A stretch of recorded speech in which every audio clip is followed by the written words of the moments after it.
Information report, जिसका मतलब होता है प्रथम सूचना रिपोर्ट, जिसे पुलिस तब दर्ज करती है जब किसी व्यक्ति के साथ में कोई कॉग्निजेबल ऑफेंस मतलब संगीन गुनाह होता है। ऐसी कंडीशन में पुलिस पहले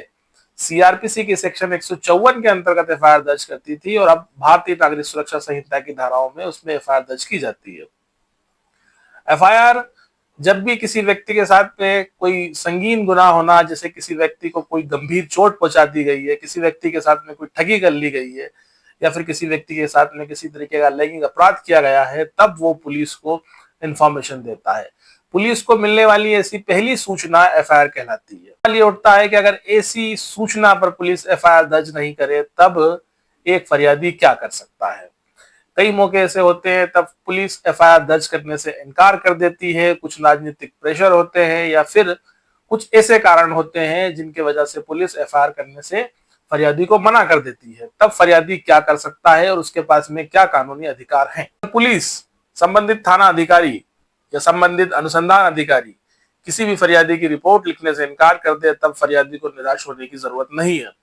कानून में ऐसे फरियादी के लिए बहुत सारे प्रोविजंस हैं जो हाईकोर्ट तक के अपनी बात को ले जा सकता है।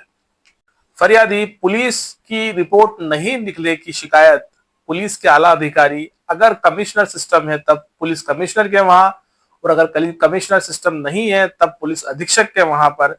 ऐसी शिकायत कर सकता है कि उसकी एफआईआर पर, उसकी सूचना पर एफआईआर दर्ज करने से पुलिस ने इनकार कर दिया और पुलिस ने अपने इनकार करने के कारण क्या दिए। पुलिस कमिश्नर या फिर पुलिस अधीक्षक भी फरियादी की बात नहीं सुनते हैं तब फरियादी के पास में ये राइट होता है कि वो इससे संबंधित एक परिवाद बना के संबंधित मजिस्ट्रेट, जिस मजिस्ट्रेट का क्षेत्र उस अफेंस या उस अपराध होने वाली जगह का है,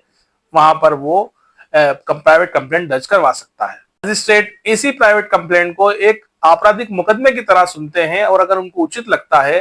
तब वो एफआईआर करने के या फिर प्राइवेट परिवाद दर्ज करने के ऑर्डर पास करते हैं। एक फरियादी को मजिस्ट्रेट भी इनकार कर दे कि अपराध पर एफआईआर दर्ज नहीं होगी और अपराध नहीं बनता है, तब भी एक फरियादी के पास बहुत सारे ऑप्शन बचते हैं जहां पर वो सेशन कोर्ट के समक्ष ये कह सकता है कि उसने सबसे पहले संबंधित थाना को आवेदन दिया, उसके बाद पुलिस अधीक्षक को आवेदन दिया, उसके बाद संबंधित मैजिस्ट्रेट के वहां पर कंप्लेंट की, लेकिन उसकी एफआईआर दर्ज नहीं की गई, इसीलिए वो सेशन कोर्ट के पास आया है। एक सेशन जज भी फरियादी की सूचना पर रिपोर्ट दर्ज करने से इनकार कर दे तब फरियादी उस सेशन जज के ऑर्डर के अगेंस्ट, उस क्रिमिनल रिविजन के ऑर्डर के अगेंस्ट हाई कोर्ट के अंदर पिटीशन लगा सकता है और ये रिलीफ मांग सकता है कि मेरी एफआईआर दर्ज की जाए। हाई कोर्ट के बाद उसके पास में सुप्रीम कोर्ट जैसे पावर भी है। अगर सेशन कोर्ट भी फरियादी की बात को मानने से इनकार कर दे और फरियादी की एफआईआर दर्ज करने के ऑर्डर ना दे, तब फरियादी के पास में अधिकार होता है कि वो सेशन कोर्ट के ऑर्डर के अगेंस्ट, सेशन कोर्ट में लगाई गई क्रिमिनल डिवीजन के ऑर्डर के अगेंस्ट हाई कोर्ट में भी जाकर अपनी बात रख सकता है। और हाई कोर्ट में पहले सीआरपीसी की सेक्शन 482 के अंतर्गत इस प्रकार की पिटीशंस को सुना जाता था और अब इस तरह की पिटीशंस को भारतीय नागरिक सुरक्षा संहिता के प्रावधानों के अंतर्गत सुना जा रहा है, जहां पर अगर सेशन कोर्ट की बात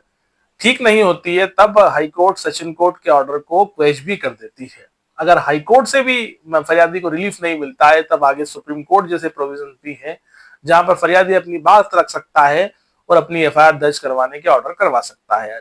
मुकदमों में ज्यादा समय नहीं लगता है, कम से कम समय के अंदर फरियादी के मामलों को खत्म कर दिया जाता है, क्योंकि ये क्रिमिनल प्रोविजन से संबंधित मामले हैं। 2-4 सुनवाई के ऊपर इस प्रकार के प्रकरण समाप्त हो जाते हैं।